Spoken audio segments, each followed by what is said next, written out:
Okay, welcome back. The time had to come sooner or later, and it's here, week 1 exercises. So these are going to be given to you today, whatever day this is that you're viewing this, and they're going to be due next Friday. So from the time they're released on Friday to the next Friday is the amount of time that you have to work on these exercises. So what do we have this week? First, we have a fairly simple fill in the blanks. I just am looking for the names of all the relevant bones in the skeleton. Talked about these, I've walked through the skeleton, we've looked at it in slides and on the actual skeleton itself. So just tell me the names, it'll give you a chance to work on the spellings, work on the nomenclature, and to really just look closely at where they are.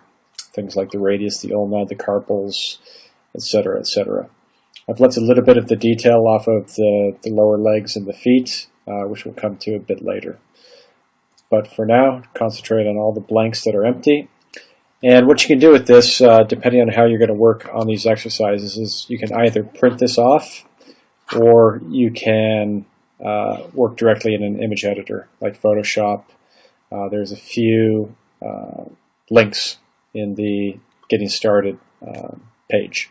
That'll take you to some free image editors if you want. If you print it off and work traditionally, pen and paper, you'll need to either scan it or take a digital photo for upload and to send to me. Okay, so that's that. I have to tell you where these are if you haven't found them already.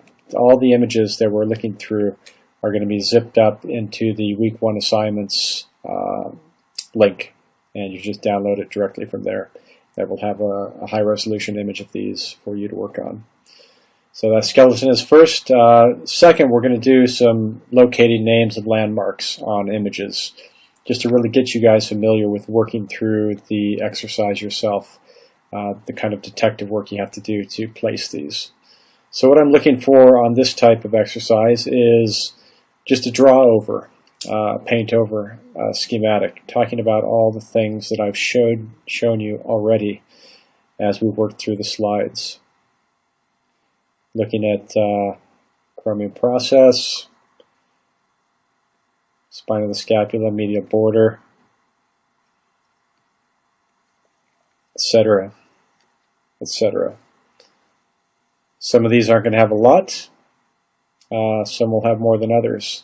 Work through everything you see in these and really do use the reference that I provided. So in the landmark image gallery, you have some high resolution labeled skeletons with all the relevant landmarks. Cross-reference those against these images and find where they are on the living body.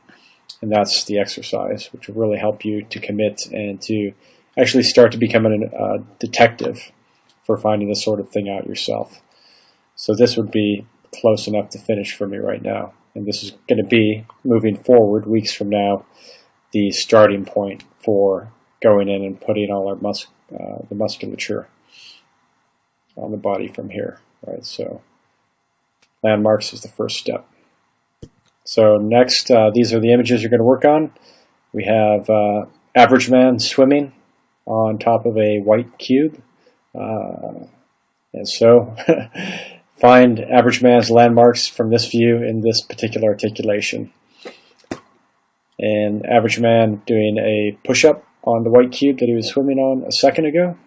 And so find, again, skeleton, bony points, landmarks, and label them for me.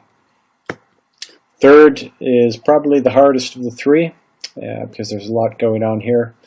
And so really just look and investigate these forms for yourself, arrows, labels, and paint on the landmarks. Okay, beyond that, I want you guys to do a little bit of reading for me. I've included in the week 1 downloads a copy of Andrew Loomis's Figure Drawing for All It's Worth, which is a fantastic book, and he's written it so beautifully and clearly, and he speaks to us as artists because we're all endeavoring to do the same thing, which is to be really, really good at figurative art. And this guy did it. I mean, he was an illustrator, so it'll be more relevant to some of you who are drawing and painting.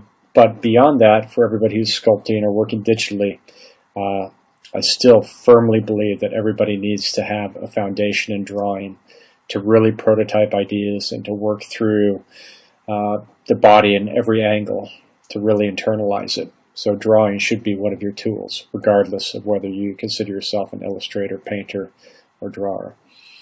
Okay, so what we're going to do, open this PDF and read the first two sections, which is an opening chat, which is Loomis's introduction, and the first chapter, Approach to Drawing the Figure.